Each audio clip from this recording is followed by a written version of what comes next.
Hello, good morning बच्चों। हाँ, तो जो हमने आपको इससे पहले जो टॉपिक पढ़ाया था तो उसमें अवतल दर्पण द्वारा प्रतिबिंब का बनना बताया था। तो आज हम देख लेते हैं जो दो कंडीशंस हैं उत्तल दर्पण द्वारा प्रतिबिंब का बनना का, तो इसके बारे में देख लेते हैं। देखिए, इसके मुख्य दो स्थितियाँ होती हैं, ठीक है। एक होता है जब वस्तु अनंत पर हो, ठीक है, अनंत पर हो, ये फिगर है आपका उत्तल दर्पण का है। दूसरा है कि जब वस्तु अनंत व ध्रुव के बीच कहीं पर रखी जाए।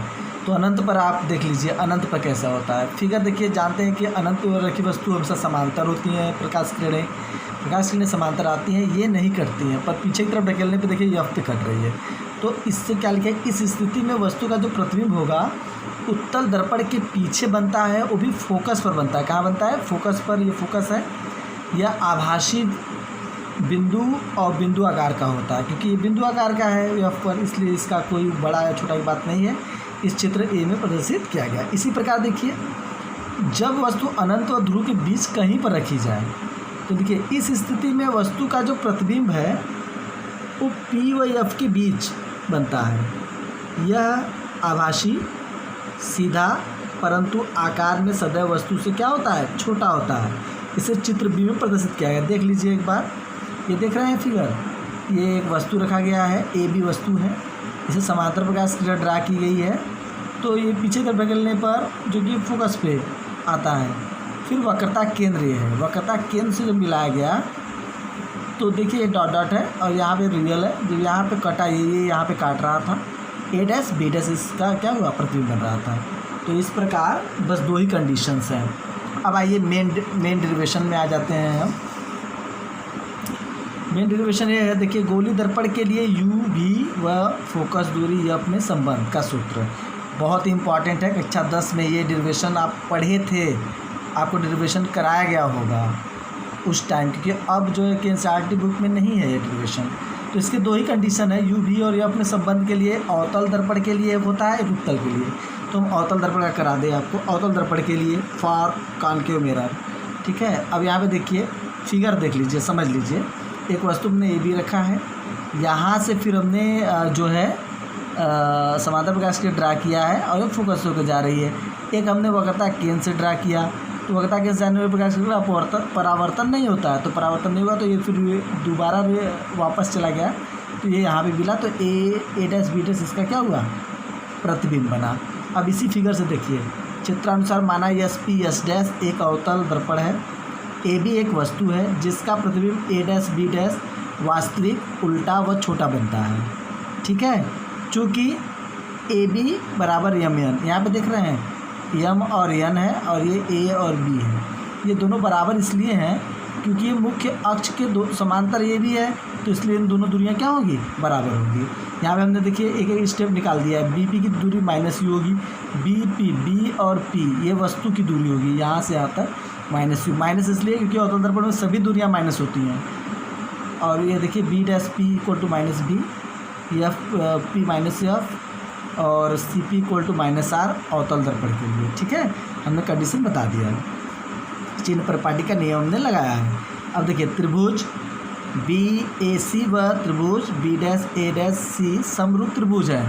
कौन कौन है समरूप? देखिए बी ए सी ये वाला, और एक देखिए ए डैश बी डैश सी, ये क्या है? समरूप है। तो समरूप का कंडीशन होता है यानी बड़ा वाला भुजा बटे छोटा वाला भुजा। तो देखिए ए बी बटे ए डैश बी डैश, देखिए इधर लिखा ना बी ए या ए बी इक्वल टू, ऐसे ही सिमिलर इसका भी होगा। बी सी, जो बी सी है, बी और सी और बटे क्या होगा? बी डैश सी, ये सब करें। इसी प्रकार आप देखेंगे तो त्रिभुज आपका यम एन एफ व त्रिभुज ए डैश बी डैश एफ समरूप होंगे। ये वाला यम एन एफ और ए डैश बी डैश एफ समरूप होंगे। तो इसका भी कंडीशन वही लगाकर देखिए ये आया। उसके बाद देखिए, परंतु आप जानते हो मैं स्टार्टिंग बता दिया था कि ए बी एम एन के क्या है? बराबर है। तो ए बी जो है हमने एम एन के बराबर रखा है, तो इसको हमने एम एन यहाँ पर रख दिया, जस्ट लाइक समीकरण नंबर 3। अब इसके बाद आगे देखते हैं। आगे हम आपको बताते हैं फिर इसका डेरिवेशन। अब देखिए, जैसा कि आपको मालूम होगा। समीकरण 2 व 3 से फिर देखिए ये इसके आपस में बराबर, लेफ्ट हैंड साइड बराबर है तो राइट हैंड साइड आपस में बराबर होंगे, समीकरण 4 हुआ। यदि दर्पण का द्वारक है, या द्वार नहीं है द्वारक, दर्पण का द्वारक अत्यधिक छोटा हो जाए, अत्यधिक छोटा हो जाए तो जो यफ है, यफएन की जो वैल्यू है तो एफ पी पे बराबर होगा। आप फिगर देख लीजिएगा। तब समीकरण 4 में से हमने जो देखिए यहाँ पे एफएन है तो हमने वहाँ पे एफ पी रख दिया। अब सभी दूरियों को देखिए हम बनाते हैं। बी सी, जो बी सी है उसको मैं कन्वर्ट करेंगे B P minus C P में, B P minus C P में। फिगर आप देखते जाइएगा, जो फिगर आपका हमने बनाया था उसको आप देखते जाइएगा। पहले उस फिगर से ही सारा डेरिवेशन हो रहा है, इसलिए फिगर बहुत मायने रखता है। ये फिगर आपको देखिए फिर दिखा दें हम, ये फिगर बहुत मायने रखेगा ये फिगर। तो इस फिगर को बहुत ध्यान से देखिएगा। यहाँ पे देखिए B P minus C P, तो हमने यहाँ पे वैल्यू रख दिया है। बी पी की वैल्यू माइनस यू है और सी पी की वैल्यू माइनस आर है, तो यहाँ माइनस से माइनस प्लस हो जाएगा इतना होगा। चिन्ह परिपाटी के नियम से सारा वैल्यू मैंने निकाला और फिर मैंने समीकरण 5 में रख दिया। समीकरण 5 में रखेंगे तो आपका ये आएगा।